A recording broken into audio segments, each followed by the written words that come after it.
What are you currently doing, Alan? One could answer that quite simply. I've had better ideas, but I haven't. Have you said that about every project? Yeah, I know. This is it, it's huge. It grew from something I missed. I didn't get the overall world record back in 2002, so I wanted to go back and have another go at it. But it grew into such a huge project, which actually is more than me. Full circle. It's quite easy. What goes around comes around. And that's it. So we named it Full Circle. We are going fully around the world. It's not been without its problems because of its size as a project, but it's educational for all walks of life. So give us the basics. What have you done? What's the goal? Okay, the goal is to take as many people around the world as possible while showing them the world by teaching about the environment, the answers and questions that are going on in the environment in a real-time life. The boat is a floating science lab.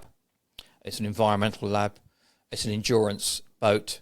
It's everything that you could possibly imagine and more can happen in the boat.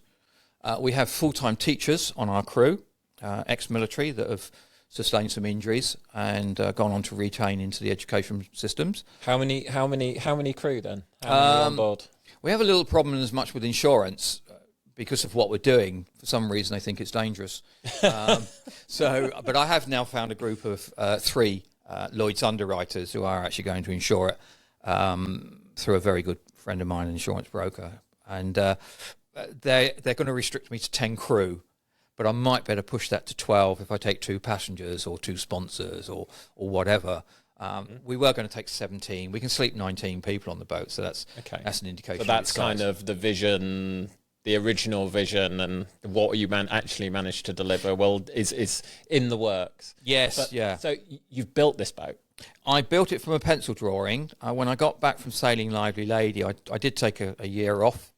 And I tried to be normal. I tried to do the gardening and I tried to go shopping at weekends and things like that. But it was eating me away that I didn't get what I set out to do in 2002, which was to get the world record back to Britain. And then I had the opportunity to, I also had to go back to work, which is a bit of a shame.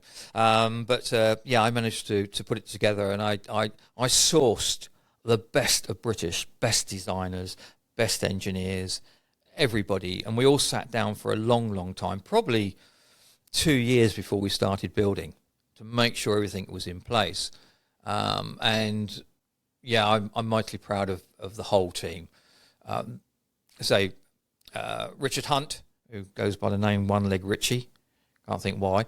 Hey Richie. Hi Richie, yeah, he'll be watching this when it comes out. It's such an immensely strong project as well. It's more than the boat.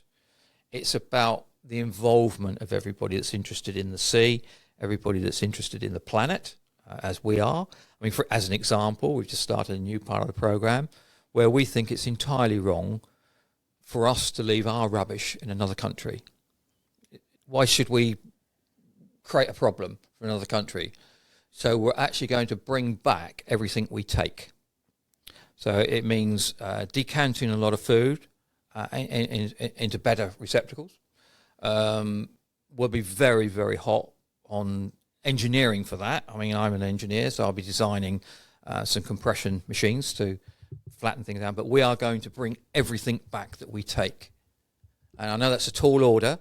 I've already had our main meal of the day made. I have a very good friend who is a top chef in the area, Tony Simmons. And he's made all our freeze-dried food, which is not the usual military rat packs. It is actually a proper meal that he's cooked and then spent 3 days freeze-drying it.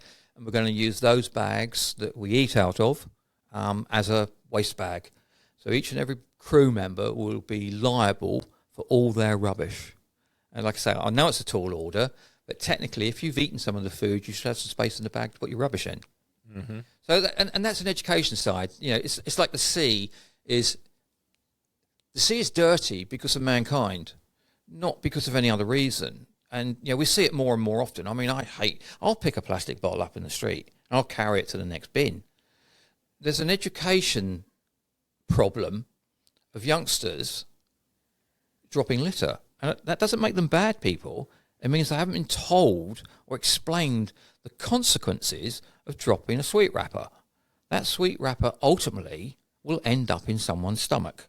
In some shape or form, it will go into the sea and then end up in the food chain. And I know that's like a bizarre thing to say, but it is true. Most of the pollution in the sea comes from the land. And that's what we say. We've executed a plan called the Sea Soup, because the sea's a very dirty place now. I mean, I was fortunate to grow up in a time where it wasn't dirty, but it is dirty. I don't only mean like sewerage.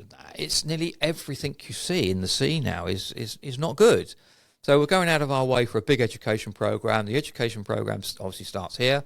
It then follows its way into the Mediterranean. We've got some very good friends. I'm working with a really good guy in Palermo, Sergio. We are joint adventurers. He goes one way, I go the other.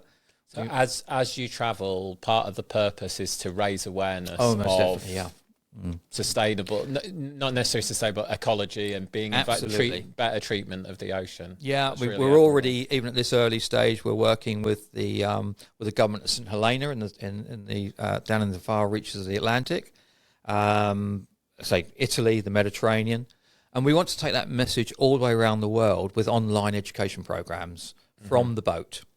We already have the equipment to test everything. We've teamed up with Fiat Powertrain in Turin and Milan, and they've actually designed and manufactured all the electronics to go into our engines, so they get 81 points of reference at all times. There's a modification to it which is actually going to show water contamination as well. So by registration from universities or schools, people will be able to see what's happening in real live time for every second that we are at sea.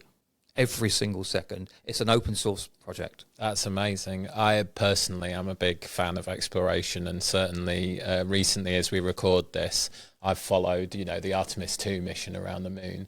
And so it's really interesting when you were talking about the freeze-dried food and taking everything with you, and, being a lab there. That's so inspirational.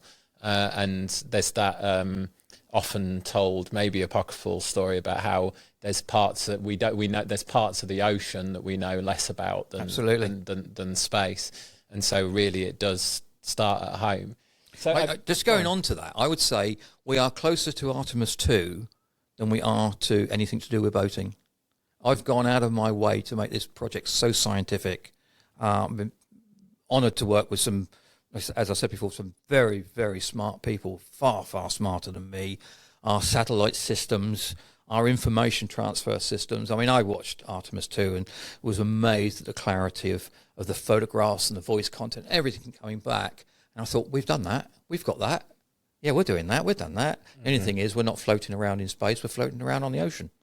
So, yes, we're very, very proud of that. When you say we're closer, what do you mean?